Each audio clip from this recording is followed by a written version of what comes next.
Bueno, nosotros vamos a leer ahora el texto que está en Romanos, capítulo 12, y vamos a leer del versículo 3 hasta el versículo 8, ¿no? En la última reunión de Romanos que tuvimos, Johnny estuvo predicando, hablando sobre una entrega total, y hoy nosotros vamos a estar hablando sobre algo que tiene mucho que ver con lo que dijo Johnny. Así que vamos a hacer nuestra lectura y después vamos a tener un tiempo de oración.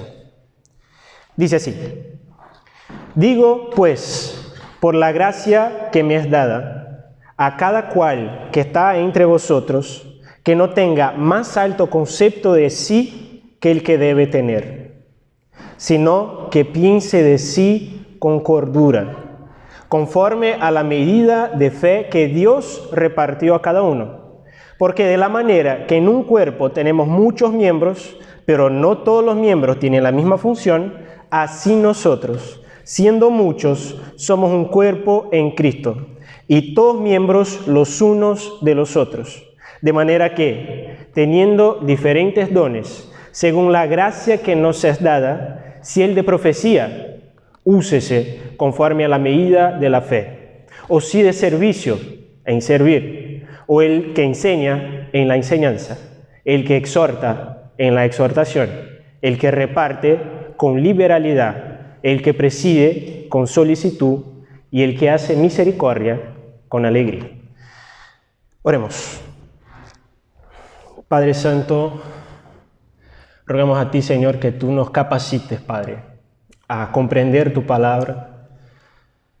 Señor, que tu palabra pueda entrar en nuestros corazones, Señor, y cambiar lo que está ahí y que necesita ser cambiado, Señor.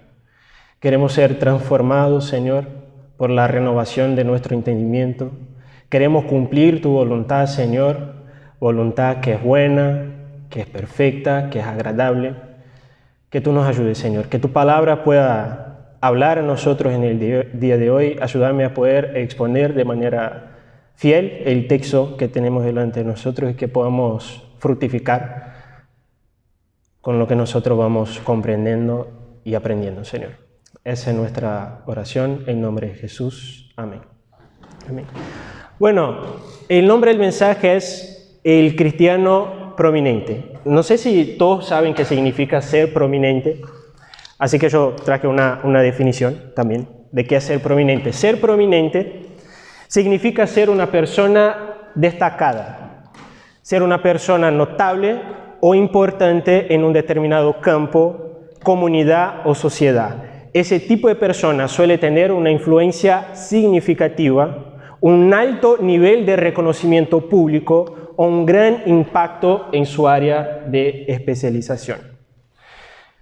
Bueno, como había comentado, Johnny expuso lo que Pablo nos dijo en los 2 primeros versículos de Romanos 12.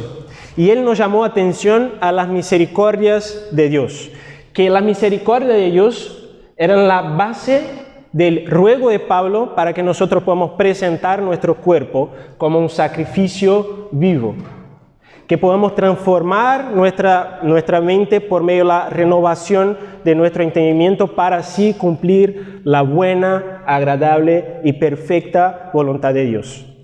En el texto de hoy, entonces, Pablo no está desconectado de lo que había dicho antes.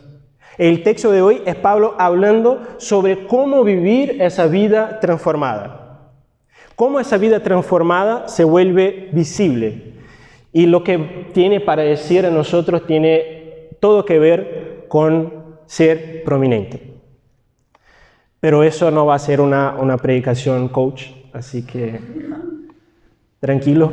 Entonces, ilustremos un poco mejor qué quiero decir con ser prominente.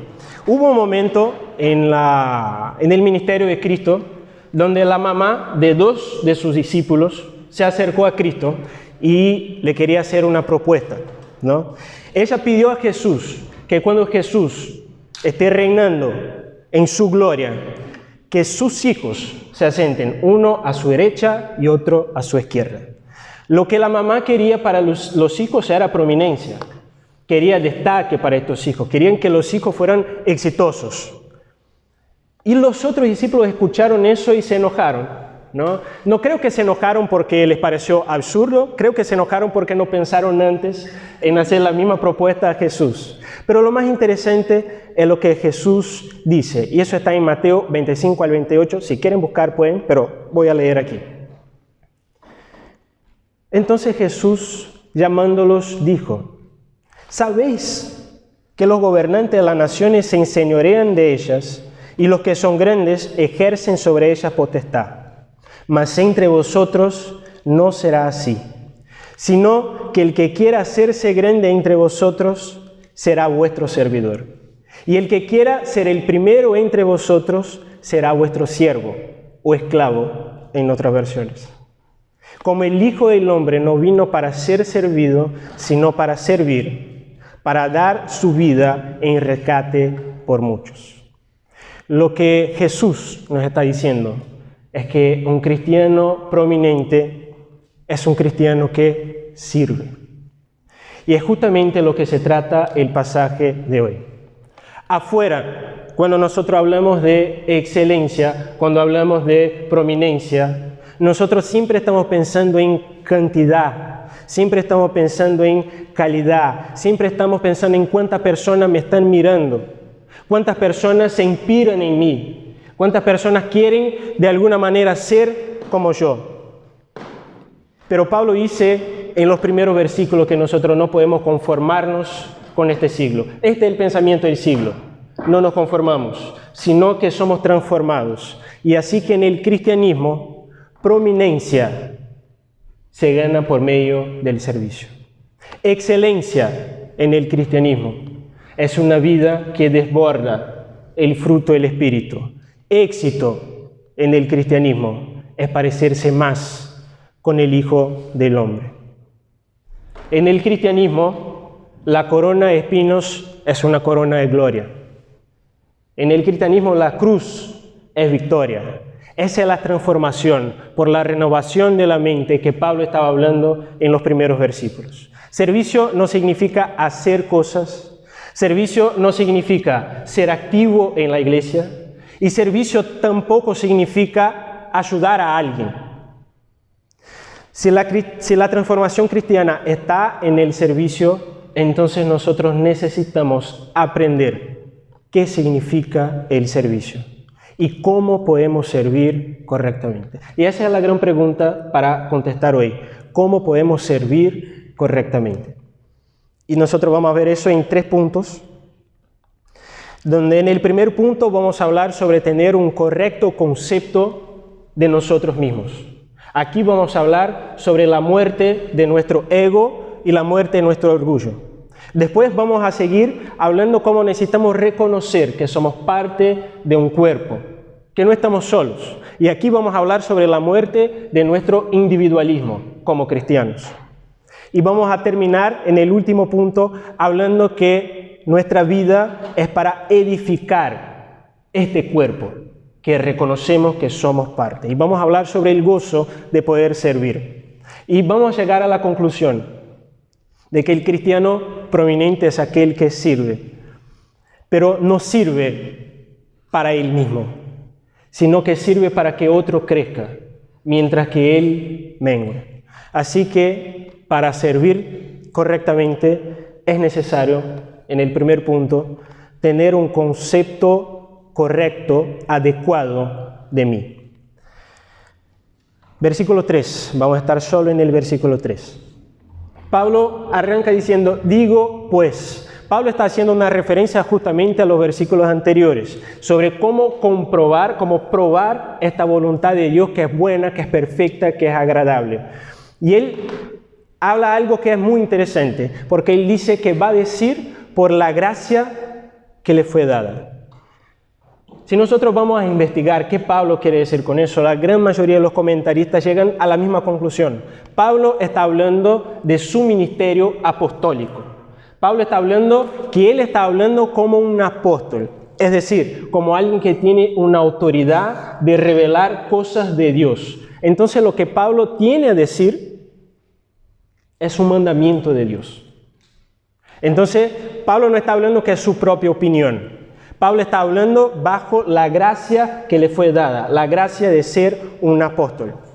Y la segunda cosa que es interesante en ese versículo es a quién Pablo se dirige. Pablo dice, a cada cual que está entre vosotros. Pablo no estaba hablando a los líderes de la iglesia de Roma. Pablo no estaba hablando a los grandes de la iglesia. Pablo estaba hablando a cada miembro de la iglesia. Así que Pablo hoy habla conmigo, habla con Andrea, habla con Gustavo, habla con Felipe, habla con cada cristiano, sea antiguo en el cristianismo o sea un recién convertido. Es un mensaje, es un mandamiento de Dios para todo cristiano. Y el mandamiento de Dios para todo cristiano, para todo creyente, es que si nosotros realmente queremos servir a Dios, nosotros debemos saber quiénes somos nosotros. Debemos tener un concepto adecuado de nosotros. Pensar sobre nosotros con cordura. Pensar sobre nosotros con moderación, dice algunas versiones. Pensar sobre nosotros con equilibrio. Pensar al respecto de nosotros así frente a otras personas. Entonces el orgullo y el ego son los grandes puntos que Pablo está atacando y está condenando aquí.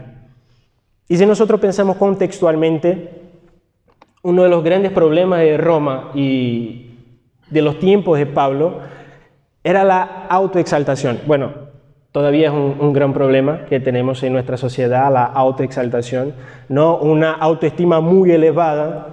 Ser bueno, ser superior, ser mejor, era el pensamiento de aquel siglo y muchas veces el pensamiento de nuestro siglo, que nosotros no debemos moldearnos a ese pensamiento, porque para aquellos que son superiores, el Evangelio no es necesario.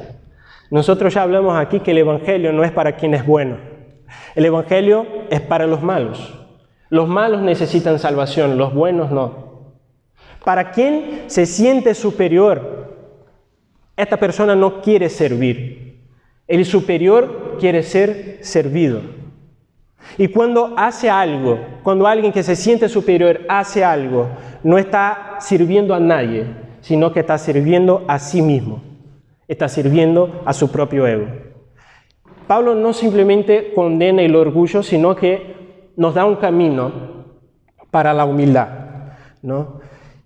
Y todavía nosotros vamos a aplicar eso en el momento de la aplicación, pero cuando Pablo cuando estamos hablando sobre humildad, no quiero que nadie confunda humildad con baja autoestima. Humildad no es baja autoestima. El Evangelio nos lleva a pensar sobre nosotros con moderación. Y la manera que hacemos eso, Pablo dice, que debemos pensar en sí conforme a la medida de fe que Dios repartió a cada uno. Así que la cosa más importante en este punto es comprender qué quiere decir Pablo con medida de la fe. Aunque sea la primera cosa que venga a nuestra mente cuando hablamos sobre medida, Pablo no está hablando sobre cantidad. Medida aquí no es cantidad de fe. La palabra usada para medida es literalmente la palabra que se usa para describir el metro. Está hablando de un tipo, un estándar, una calidad de fe. Entonces está hablando sobre un tipo fijo de fe que se recibe. ¿Y qué fe quiere decir Pablo? La fe aquí se refiere específicamente a la confianza en Cristo para la salvación. O sea, lo que Pablo quiere decir a nosotros cuando dice que nosotros debemos pensar en nosotros, no tener un concepto más alto, sino que pensar con cordura según la medida de la fe, lo que él está hablando es que el concepto que nosotros tengamos en nosotros mismos debe venir del Evangelio, donde todos merecían la condenación, todos merecían la ira de Dios, pero Dios quiso salvar a cada uno aún así. Entonces, lo que Pablo está hablando es que piensen de ustedes y sepan que todos ustedes son iguales, porque todos ustedes merecían condenación. Todos ustedes son iguales, nadie es mejor, nadie es preferido, nadie más amado, todos son iguales. Y acordando un poco también del testimonio de Hannah, a veces cuando nosotros vamos al médico, llevamos nuestros dolores y lo que nosotros más deseamos es que el médico saque nuestros dolores, ¿no? Simplemente queremos ir y que él saque todos estos dolores. Pero si nosotros vamos a un buen médico, la gran preocupación de él no es el dolor. La gran preocupación de un médico, y muchos aquí están haciendo medicina, la gran preocupación del médico es lo que causa el dolor, lo que está por detrás del dolor. Así que un buen médico no va simplemente a sacar el dolor, sino que te va a dar las medicinas adecuadas, te va a dar el tratamiento adecuado, la dieta adecuada para que tú puedas vencer la enfermedad que te causa el dolor. Y muchas veces va a necesitar seguir un poco más con el dolor. Y yo creo que nosotros a veces somos así cuando nos acercamos a Dios con un dolor, que es un dolor de realmente tenemos un deseo verdadero de servir. Realmente tenemos un deseo verdadero de ¿quién no quiere hacer la voluntad de Dios? Todos nosotros deseamos hacer la voluntad de Dios y ese es nuestro dolor. Pero Dios, como un buen médico, cuando abrimos la Escritura, no vamos a ver a Dios hablando simplemente, vaya y haga algo entonces. Sirva, hace algo. Como un buen médico, la preocupación principal de Dios no está en el dolor, sino en la enfermedad. Y lo que el texto en el primer punto está hablando es que el orgullo, la soberbia, es una enfermedad que nos impide de servir de la manera correcta. Tener un verdadero concepto de mí es saber que yo no soy mejor que nadie. Y la mejor medicina para el orgullo es el Evangelio. Yo me imagino, conozco la gran mayoría, hoy tenemos bastantes invitados, pero conozco la gran mayoría, y sé que la gran mayoría viene de un contexto cristiano, o que recibió una educación moralmente adecuada, y yo creo que nadie aquí se siente superior a otra persona declaradamente. Yo creo que nunca escuché a nadie que hablando, no, yo soy superior a esta persona. El gran problema es que a veces el orgullo se esconde por detrás de una falsa humildad. La carne actúa para que yo parezca humilde, pero en el interior está el orgullo. Por ejemplo, qué alegría que me da cuando yo hago algo mejor que otra persona. ¿Alguien ya sintió eso? Hacemos lo mismo, pero yo hago mejor. Qué alegría que me da eso. Cuando yo me siento, no sé, el alumno preferido, el amigo preferido, el hijo preferido. Cuando yo tengo mi grupo de amigos en la iglesia, hablando en un contexto de iglesia, y yo no quiero que otra persona se sume al grupo. Todo eso muestra que hay orgullo dentro de nuestro corazón y que de alguna manera todavía nos sentimos superiores a las otras personas. O entonces cuando yo me enojo, cuando otra persona tiene oportunidades que yo no tengo. Yo sé tocar, pero Xavi no me pone a tocar. Yo sé cantar, pero nadie me pone a cantar. Bueno, no estoy hablando de mí, obviamente todos saben, porque no sé ninguna de las dos cosas. Pero ¿cómo soy bueno en tal cosa? Pero quien está haciendo tal cosa es peor que yo. Es siempre una cultura, una idolatría al yo. Yo. Y lo que tenemos que aprender es que el servicio no se trata de mí. Y es por eso que humildad no es baja autoestima. Porque si hay alta autoestima o baja autoestima, el yo es central. El orgullo es central. O como soy grande o como no soy nada. Siempre el yo está en el centro de todas estas cosas. Disfrazado o no, el orgullo está ahí. Hay un capítulo en el libro Mero Cristianismo de C.S. Lewis que él trae una frase que para mí define qué significa la humildad cristiana. Él dice que la verdadera humildad, y pongan atención en eso, la verdadera humildad no es pensar más de uno mismo. La verdadera humildad no es pensar menos de uno mismo, sino pensar menos en uno mismo. ¿Se entiende la diferencia? Cuando el yo está en el centro, sea en la autoexaltación o en la autocomiseración, el orgullo va a estar. Al hacer algo, yo no voy a estar sirviendo a Dios, yo no voy a estar sirviendo las personas, yo voy a estar sirviendo mi deseo de sentirme mejor, o voy a estar sirviendo la seguridad de que yo soy mejor. Pero Dios, la voluntad de Dios no está ahí. No estamos aquí para servir nuestro propio ego. Por eso, cuando venga la primera señal de orgullo en tu corazón, con ejemplos que yo puse aquí, quizás uno puede pensar, cuando venga la primera señal de orgullo en nuestro corazón, que nosotros podamos tener un pensamiento evangélico. Pablo dice, haya pues en vosotros el mismo sentir que hubo también en Cristo Jesús, el cual, siendo en forma de Dios, no estimó el ser igual a Dios como algo a que aferrarse, sino que se despojó a sí mismo, tomando forma de siervo, hecho semejante a los hombres. Y ese pensamiento debe venir a nuestro corazón y debemos preguntar, si aquel que es Rey de todas las cosas se vistió de siervo, ¿por qué yo, que soy siervo, quiero vestirme de rey? La prominencia está en saber que yo soy igual a todos. Y eso es necesario porque para servir correctamente yo necesito saber que soy parte de un cuerpo, y ese es nuestro punto 2. Saber que soy parte de un cuerpo, versículos 4 y 5. Aunque muchos no sepan, la vida cristiana es una vida que se vive en comunidad. Nosotros no somos cristianos solos. Nosotros necesitamos de otras personas en la comunidad cristiana. Nosotros necesitamos de la iglesia. Por eso no hay espacio para el orgullo dentro de la vida cristiana. Por eso Pablo nos prepara con el primer versículo, el versículo 3.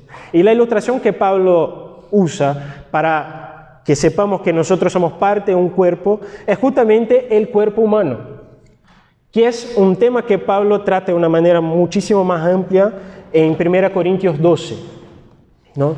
Y Pablo aquí, ustedes están con los versículos ahí, no vamos a estar leyendo el versículo otra vez, pero Pablo compara cada creyente con un miembro del cuerpo, donde cada miembro tiene una función. Así que creo que es importante que podamos pensar un poco en lo que nosotros estamos hablando. En el punto anterior, Pablo nos dice que todos nosotros somos iguales. Entendimos, perfecto. Ahora Pablo está hablando que cada uno tiene una función. Y a veces uno puede pensar, pero eso es un poco contradictorio, lo que está diciendo Pablo. ¿Cómo nosotros podemos comprender esa posible contradicción de Pablo? Y la manera como nosotros podemos comprender eso es renovando nuestra mente, transformando nuestro entendimiento. Porque hay un concepto de que hacer significa ser, pero no es así en el Evangelio.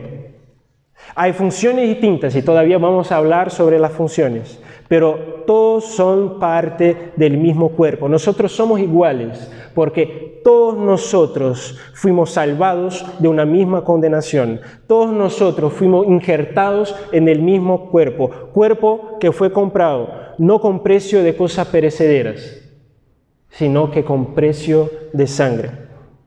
Nosotros no somos lo que nosotros hacemos. Somos iguales, pero tenemos funciones distintas. Y miren lo que dice Pablo ilustrando eso justamente en 1 Corintios 12, el versículo 17 y 18.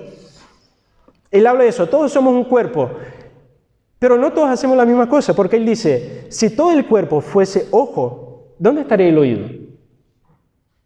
Si todo fuese oído, ¿dónde estaría el olfato?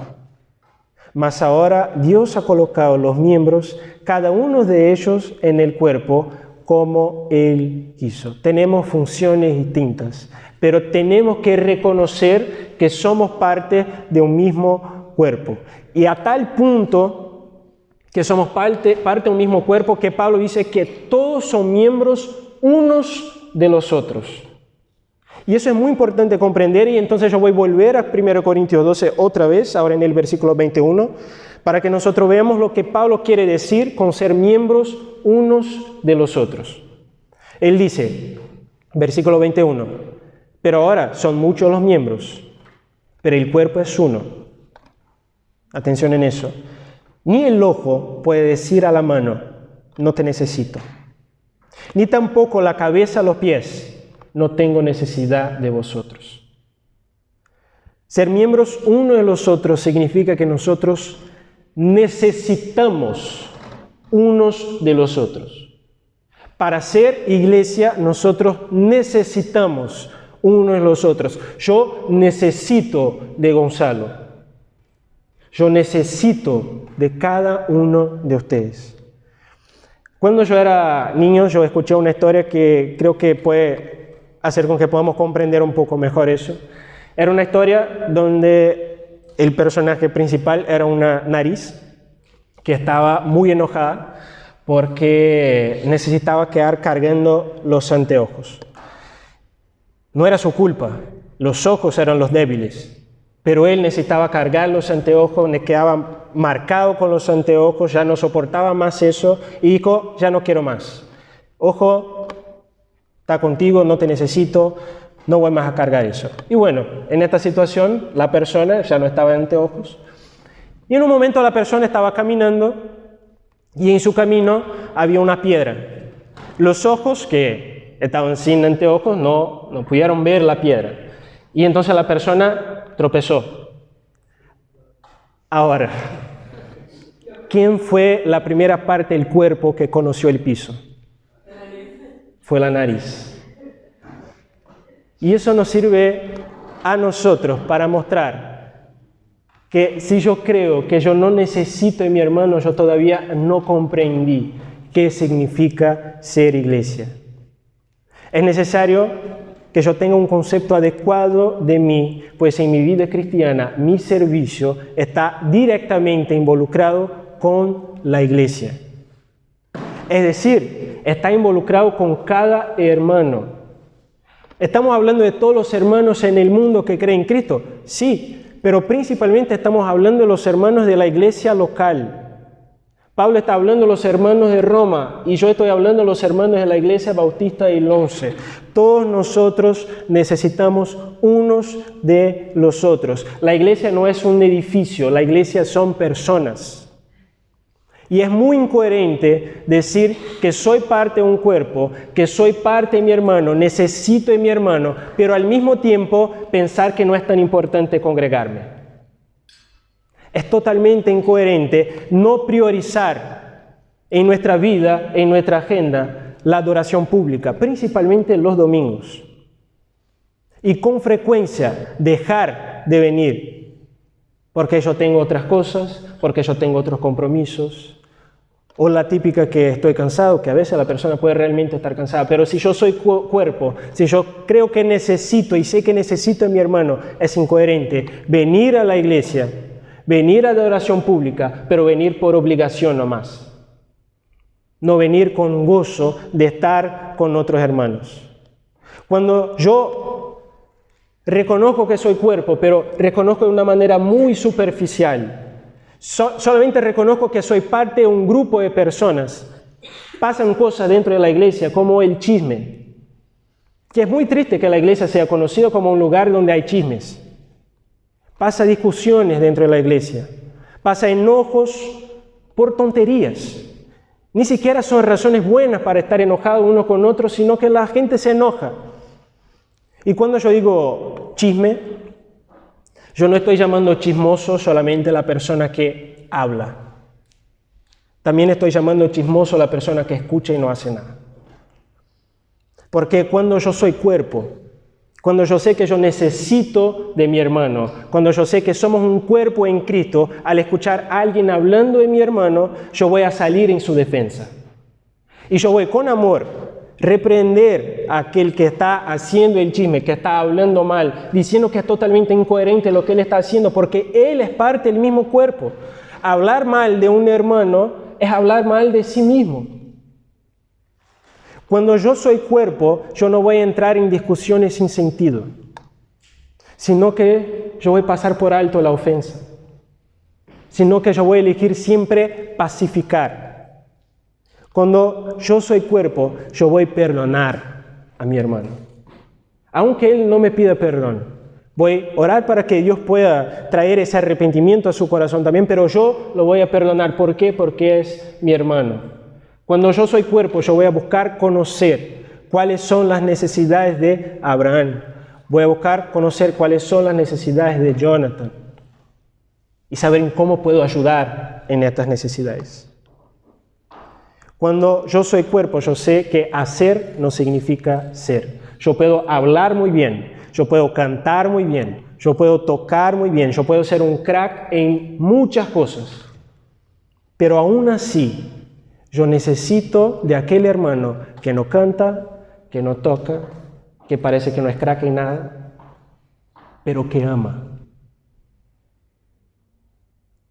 Que realmente tuvo un encuentro con el Señor y que desea hacer la voluntad de Dios. Cuando nosotros pecamos contra el cuerpo, nosotros no estamos pecando contra personas simplemente, estamos pecando contra el Señor Jesucristo, que en su oración al Padre en Juan 17, la oración sacerdotal, Él ruega para que aquellos que vengan a creer, orando por nosotros, sean uno en Él, para que esta unidad sea vista por el mundo y que el mundo reconozca que Dios envió a Cristo y que Cristo es el Señor. Por eso la prominencia cristiana está en reconocer que, además de no tener nada superior a los demás, yo pertenezco a los demás. Y así percibimos que el servicio no se trata de mí. Todo lo que soy, todo mi servicio, todos mis dones, todas mis capacidades, nada de eso es para mi beneficio, sino que es para el beneficio del cuerpo. Y así llegamos al último punto, el tercer y último punto, que habla sobre servir al cuerpo con lo que yo soy. Versículo 6 al 8, donde Pablo entonces hace una lista de dones, ¿no? Y Pablo habla que así como en el cuerpo hay muchas funciones, nosotros también tenemos dones. Dios dio al cuerpo dones. Dones y funciones que no provienen de nosotros mismos, sino que según la gracia de Dios que nos es dada. Es lo que él dice al comienzo del versículo 6. Es Dios quien reparte y reparte con un propósito.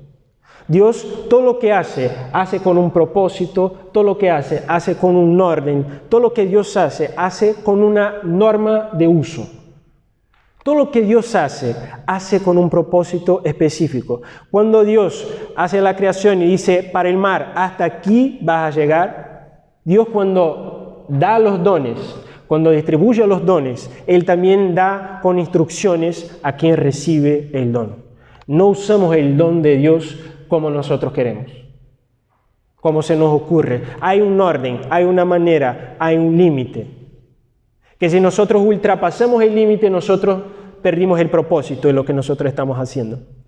Y Pablo arranca con un don muy curioso, que es el don de la profecía. Ahora, ¿qué es la profecía? Algunos interpretan que Pablo está hablando sobre la habilidad de predecir el futuro, o entonces revelar algo oculto que todavía no fue revelado. Quien interpreta así ve el oficio del profeta tal cual existía en el Antiguo Testamento o en el inicio de la iglesia, implicando que Dios sigue revelando cosas nuevas. Pero no es la manera como nosotros, bautistas, en esta iglesia, comprendemos e interpretamos. Nosotros creemos que existen dones extraordinarios, por así decirlo, como el don de la profecía, como el don de la sanación inmediata y varios otros dones que nosotros vemos en la Escritura. Pero nosotros interpretamos y creemos que estos dones ya no están vigentes en la iglesia en el día de hoy. Ellos tenían un propósito Ellos tenían una razón, un objetivo y un plazo dado por Dios, pero ya no existen. Pero nosotros creemos que todavía existen dones. Pero existen dones que llamamos de dones ordinarios. Son dones comunes a la iglesia que Dios da para que la iglesia pueda funcionar como Él desea. Nosotros creemos que todo lo que debería ser revelado ya fue revelado en las Escrituras. Por eso, profecía aquí aparece en un sentido de alguien que ejerce la función de interpretar para explicar y aplicar la voluntad de Dios ya revelada. No para revelar algo nuevo, sino que para interpretar y aplicar lo que ya fue revelado. Como yo agarré una parte, un comentario que hice, por lo tanto, en la iglesia cristiana, en los tiempos actuales, la profecía es simplemente la correcta comprensión de la Escritura y el don particular de explicarla, ya que todas las antiguas profecías y todos los oráculos divinos ya se han concluido en Cristo y en su Evangelio. Básicamente, entonces, los profetas en los tiempos actuales son aquellos que son llamados por Dios para el ministerio de la palabra, para el ministerio de la predicación. Y esa es una interpretación que gana fuerza con el límite que Pablo pone para el don. Porque ustedes van a ver que Pablo da el don y pone un límite.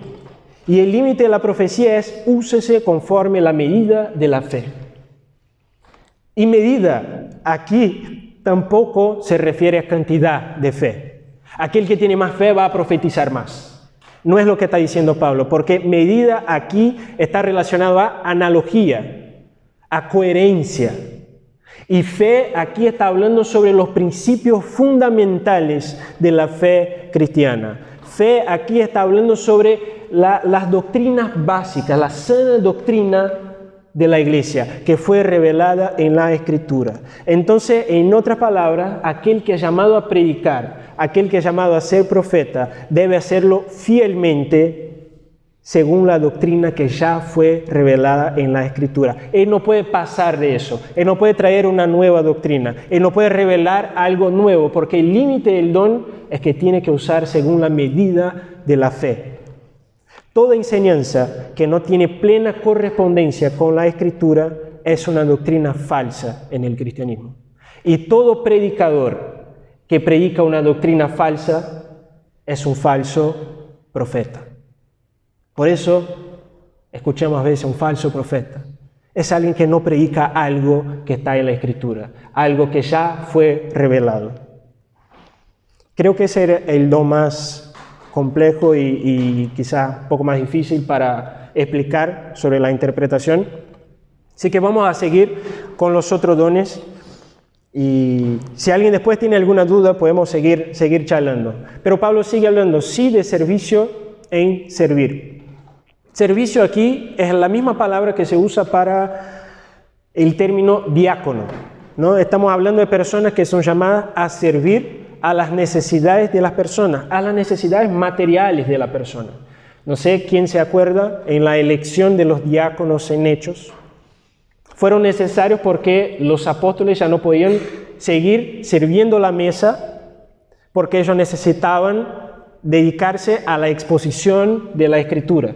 Entonces se eligieron diáconos para servir las necesidades materiales de la persona. Es aquella persona que siempre está pendiente, siempre quiere ayudar, sea con cosas materiales, sea con cosas físicas. Bueno, aquí para, por ejemplo, cargar los bancos, que siempre hacemos, necesitamos de personas que quieran servir, personas que deseen servir.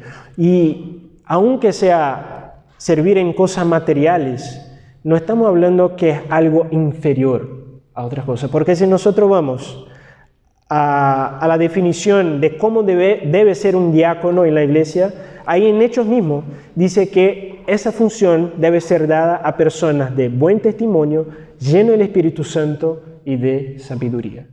Así que lo que Pablo está diciendo es, si tú tienes el don para servir, sirva, haga eso, adelante con eso.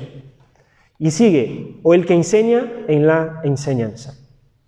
Enseñanza aquí trata de explicar bien el significado de lo que fue revelado en la Escritura. Aunque el profeta o el predicador también lo hace, el maestro se dirige principalmente a una comprensión intelectual, por así decirlo, de lo que fue revelado. ¿Por qué está ahí? ¿Cuál fue el contexto? ¿A quién estaba hablando? Todo.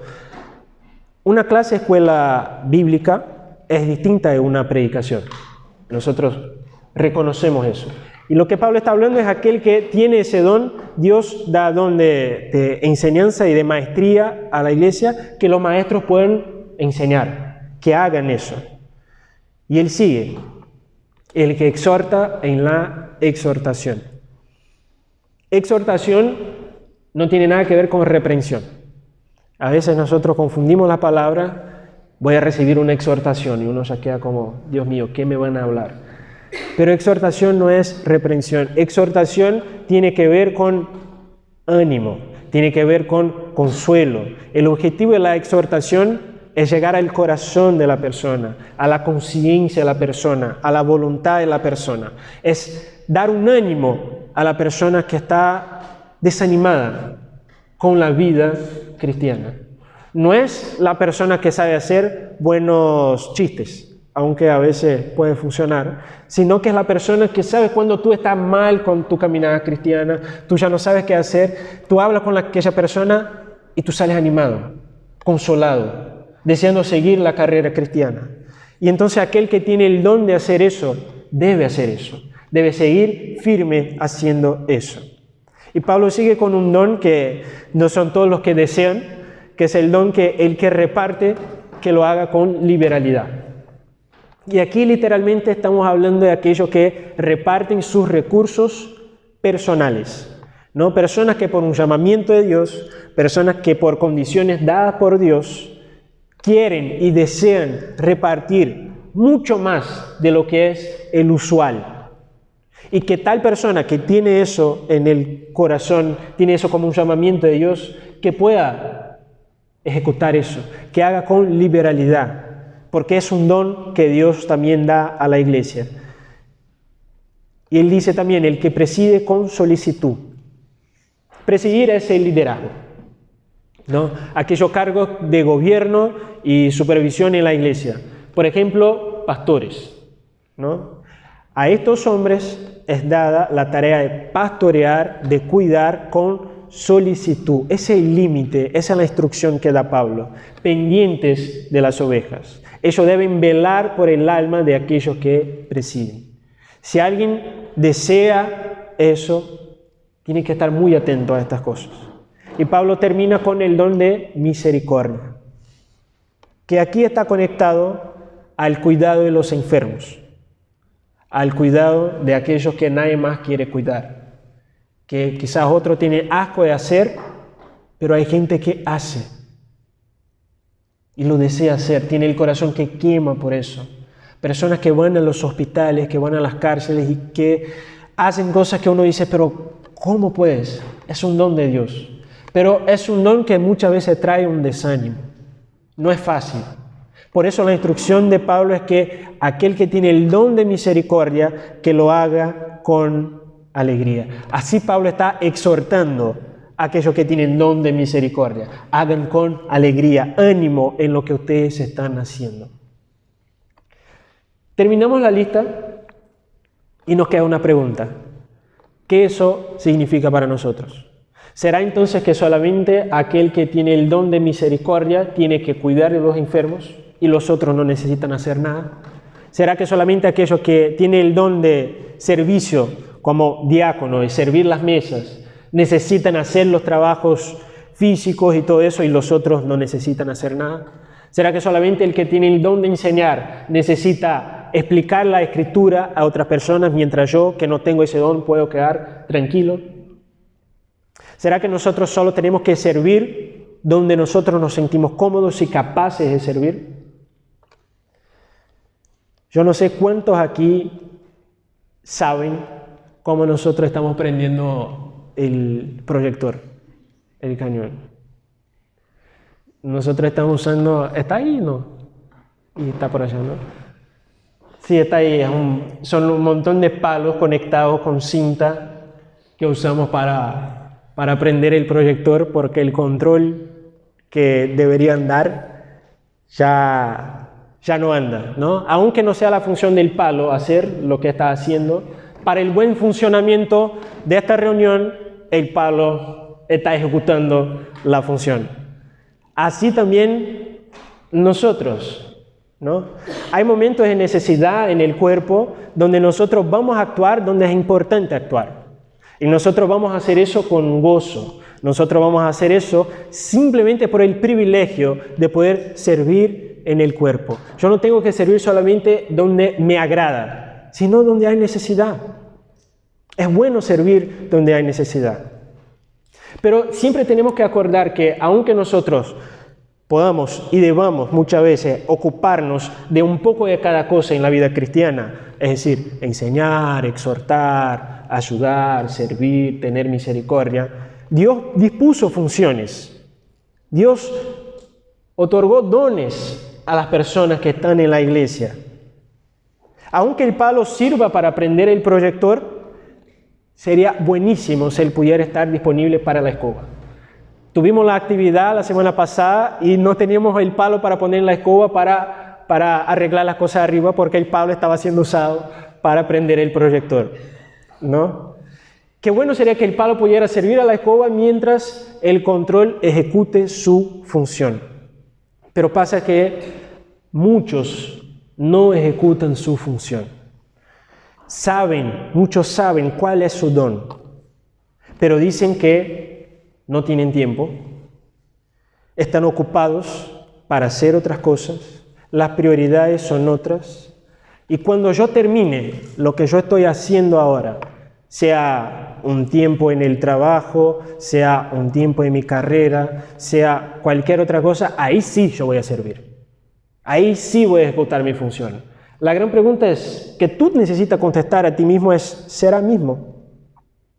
La transformación por la renovación de nuestra mente está en transformar la primera persona del singular para la primera persona del plural. Ya no se trata de yo, no se trata de mí, se trata de nosotros. Cuando nosotros estamos muy ocupados con nuestra agenda, con nuestro éxito, con nuestra prominencia, es cierto que nuestras prioridades no van a estar en el cuerpo de Cristo. Y, no me entienda mal, la idea no es que necesitamos dejar nuestras carreras, necesitamos dejar nuestros estudios y necesitamos dedicarnos solamente a lo que es la iglesia. Nosotros tenemos que servir donde nosotros estamos. Tenemos que servir en la universidad, tenemos que servir en el trabajo, pero la palabra está siendo muy clara de que hay funciones para el cuerpo de Cristo que necesitan ser ejecutadas. Así que si uno se enoja con eso que estoy hablando, no se enoja conmigo. Se enoje con Pablo, se enoje con la Escritura, que está hablando que nosotros debemos servir en la iglesia con nuestros dones. Pero igual tranquilo que ahora yo voy a pegar a mí mismo también. Porque hay otros que no ejecutan bien sus funciones porque cruzan límites y por una mezcla de necesidad y una síndrome de superhéroe, empiezan a hacer todo. Cuando uno falla en la función, agarra la función y empieza a hacer un montón de cosas. Todo el tiempo está haciendo algo y hace un montón de cosas. El problema es que en algún momento es muy probable que él va a perder el propósito de lo que está haciendo y va a empezar a actuar de una manera automática. Todo empieza a ser una actividad. Ya no es más un servicio, es una actividad. Donde en nombre de la excelencia, por lo que nosotros estamos haciendo, ya no actuamos con el fruto del Espíritu. Ya no tenemos paciencia con aquellos que están junto a nosotros y no entienden lo que necesita ser hecho. Ya no tenemos paz, ya no tenemos gozo, ya no tenemos amor y ya no actuamos a donde nosotros fuimos llamados a actuar. Pero si tú no sabes cuál es tu don, y quizás tú estás buscando saber, además de leer las listas que están en la Escritura, que no está solo en Romanos, además de reflexionar, meditar, incluso probar algunas cosas. Hay, por ejemplo, salidas para el hospital que la iglesia hace. Quizás tú tienes el don de misericordia, ¿por qué no vas a esta salida? Además de hacer todo eso, tú podrías preguntar a las personas que están cerca de ti, ¿cuál crees que sea mi don? Porque la verdad es que los dones fueron hechos para ser reconocidos por los otros. Nadie se autodenomina con el don de predicación. Si nadie le comprende, él no tiene don de nada. Los otros necesitan comprender, o entonces necesita practicar mucho más, ¿no? Para desarrollar, porque es cierto que necesitamos desarrollar nuestros dones. Nosotros no nacemos capacitados para servir en todas las cosas, pero nosotros necesitamos capacitarnos. Pero pregunte a otras personas, nadie se autodenomina, el cuerpo reconoce. Y cuando el cuerpo reconoce, nosotros empezamos a servir este cuerpo. Por eso, al encontrar tu don, o mismo sin saber, pero que arranque a servir, a hacer algo, acuérdate que nosotros no servimos a una institución. Ustedes no están sirviendo a la Asociación Civil de la Iglesia Evangélica Bautista del 11. Nosotros no estamos sirviendo a un edificio. Cuando nosotros venimos y hacemos algo, nosotros estamos sirviendo a personas. No existe ese pensamiento, no, yo vengo simplemente para servir a Dios, no me importa. Tú vienes a servir a las personas. A Dios y las personas, porque Dios nos llama a servir personas. El servicio no existe si no hay personas a quien nosotros estamos sirviendo, porque Dios no necesita nuestro servicio. ¿Qué yo puedo hacer para servir a Dios? Que Él esté necesitado, pero yo sirvo a Dios cuando yo estoy sirviendo a personas. Y si nosotros no estamos haciendo para la edificación de la iglesia, nosotros estamos en activismo. Por eso nosotros concluimos, y vamos a la conclusión, de que nosotros amamos. ¿Por qué? Porque nosotros fuimos amados primero, porque Él nos amó primero. Y nosotros servimos, pues Él sirvió primero. Volviendo al texto donde Jesús dice, el que quiera hacerse grande entre vosotros será vuestro servidor, y el que quiera ser el primero entre vosotros será vuestro siervo. ¿Cuál es el ejemplo? Como el Hijo del Hombre no vino para ser servido, sino para servir y para dar su vida en rescate por muchos. Cristo es nuestro principal ejemplo de servicio, el Rey de la Gloria que se encarna como siervo. Servir al prójimo, lo que yo estaba comentando, de la manera como la palabra enseña, es servir al propio Jesús, ni que sea por medio de un vaso de agua, a uno de los suyos que necesitan de eso. El cristiano prominente no es aquel que busca prominencia para sí, sino que el cristiano prominente es aquel que busca prominencia para Cristo. Todo el deseo del cristiano es hacer con que Cristo crezca y que Él mengue. Y el cristiano que sirve y que desea hacer la voluntad de Dios va a hacer eso, sea en un púlpito o sea limpiando un baño. Él va a hacer eso, sea bajo la mirada de muchas personas o sea en un servicio anónimo. Él va a hacer eso, sea con un cargo en la iglesia o en la vida común. Cristo es la fuerza que debe impulsionar nuestro servicio, pero no solamente impulsionar, sino que Cristo también es el objetivo y la meta de nuestro servicio. Nosotros servimos porque fuimos servidos primero. Y si tú, que estás aquí, no estás viviendo una vida según la voluntad de Dios, quizás porque no eres cristiano, o quizás porque no comprende el servicio como debe comprender, el Hijo de Dios te llama al arrepentimiento. Él vino para servir y dar su vida en rescate por muchos. Y puede ser que tú seas uno de estos muchos por el cual Él vino a rescatar. Por eso Él te llama al arrepentimiento, Él te llama a seguirle, Él te llama a arrepentirse y a obedecer. Y Él te va a mostrar cuál es el concepto que tú debes tener de ti mismo. Porque Él es manso y humilde de corazón. Pídele para que tú tengas un concepto adecuado y correcto de qué es ser parte del cuerpo, porque Él es capaz de hacer eso, porque fue Él quien murió por este cuerpo. Y así vas a encontrar el camino del servicio, el camino de la prominencia, el camino de la libertad, el camino del amor. Ese es el camino de Cristo. Es en el servicio, es sirviendo, que nosotros más nos parecemos a Cristo. Es en el verdadero servicio, con humildad, con santidad y con alegría, que nosotros más nos parecemos con Cristo. Porque el Hijo del Hombre no vino para ser servido, sino para servir. Y esa es la buena, perfecta y agradable voluntad de Dios para cada uno de sus hijos. Amén. Oremos entonces.